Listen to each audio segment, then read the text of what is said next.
myself and Arun Kumar from SS College of Technology in the Department of BCB. So in this video, we are going to discuss about signal flow graph. So the signal flow graph in the control system is very useful to find out the number of loop has been generated in the control systems. Because if you are having multiple number of loop in the same path, then we can't able to get the original information. So that has to be removed by using this signal flow graph method. Introduction. So it is a graphical representation of algebraic equations. The block diagram reduction process takes more time for complicated system. So to remove the drawback, use the signal flow graph is done where the calculation of transfer function is by using a Mason's-Gaines formula without doing any reduction process.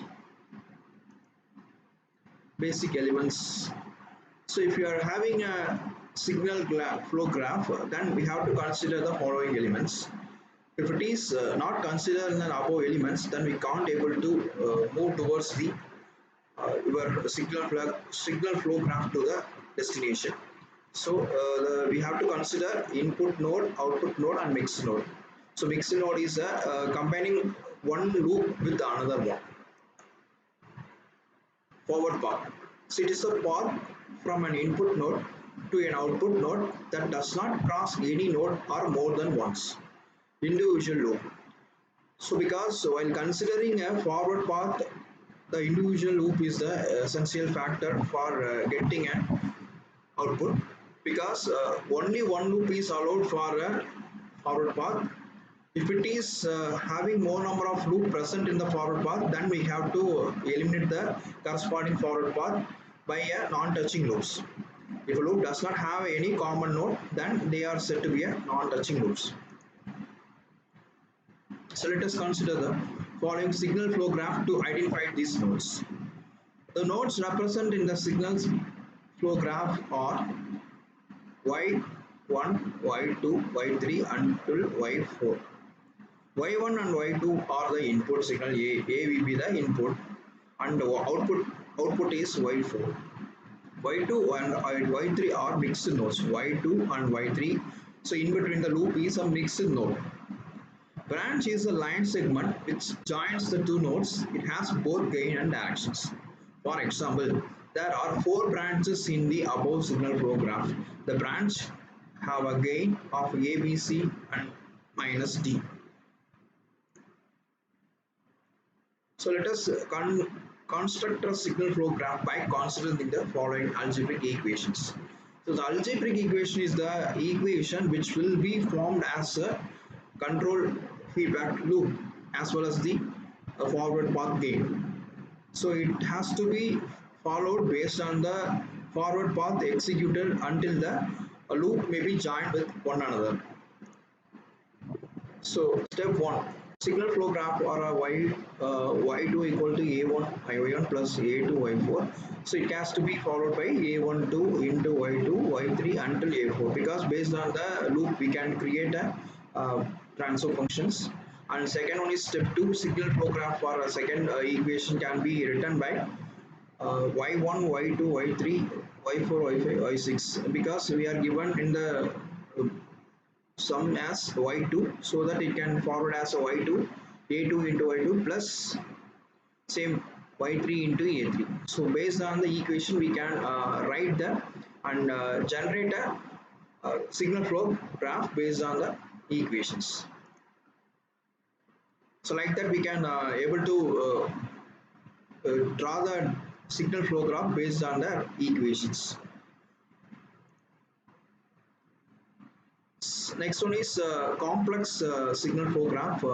So in your graph, if you are having more number of equations present in a same time, so that the loop can be joined with one another, because the same equation a1 a2 or a3 maybe joined with one another loop, so that the equation may be forwarded to the another path by directions. The directions are the best one here, because if it doesn't have any forward path or backward path, the signal only decide. So if it is having a negative direction, then the loop will be executed in this direction only.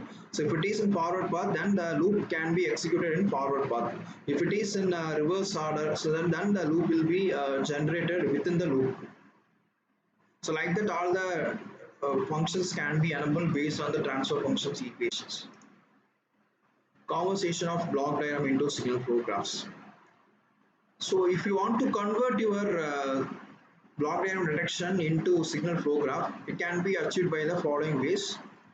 So let us consider an example of a block diagram detection technique. So in this loop, more number of blocks are adding with one another. It can be reduced based on the number of loops or number of non-touching loops.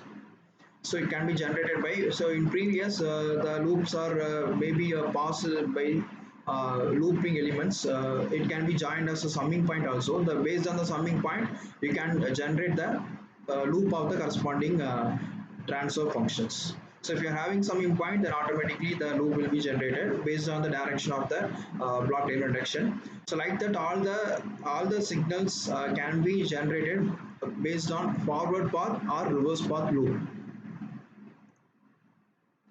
So after finding the calculation of the signal flow graph, we have to use Mason's gain formula. So it is the formula which is used to identify the transfer function of the systems. It can be calculated based on the formulas. It is none other than that C of s by R of s, because it is a transfer functions. It can be calculated as a CS. Already we know that C of s is the output node, R of s is the input node, and the T will be the transfer function of the corresponding system.